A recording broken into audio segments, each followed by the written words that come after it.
Did I ever tell y'all about the time that DJ Premier came to our junior high school?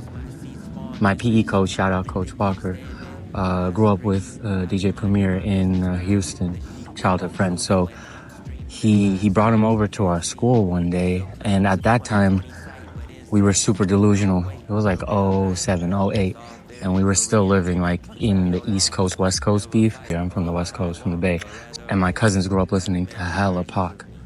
So I naturally down for Pac, and we really never listened to any East Coast music like at all at that time. It was just West Coast, just bass stuff. Pretty much that's most of the time. That's what we were listening to was Pac, Dre, and Snoop. That's what my cousins listened to. That's what I grew up listening to. When Premier came, like we had no idea who he was when he came to our junior high school. All we knew was that our coach had told us that he worked with Biggie and like other rappers.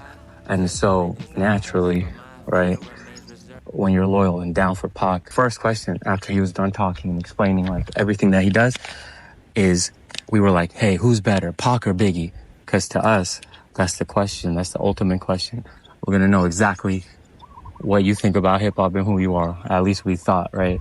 And so he started breaking down how like Pac and Biggie both had their own styles. They were able to bring something unique with their sound, and so that they both basically deserved like a level of respect for being really like some of the first mainstream hip hop artists, right? Especially Pac. But that wasn't good enough for us. What we wanted was an answer that like we wanted Premier to say, nah, Pac number one, right?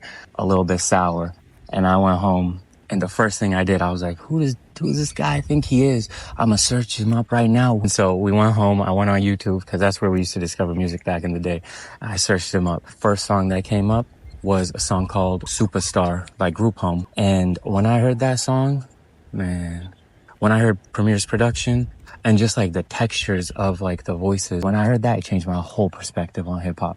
Fast forward a few years later, which when I started rapping, and I was like, hey, Coach Walker, could you hand the CD out to Premier next time you go down to Houston? He was like, I got you.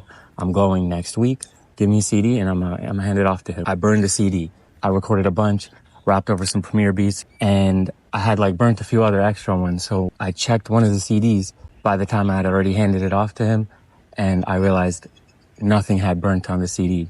So basically, DJ Premier ended up with a blank CD just with my name on it and no music.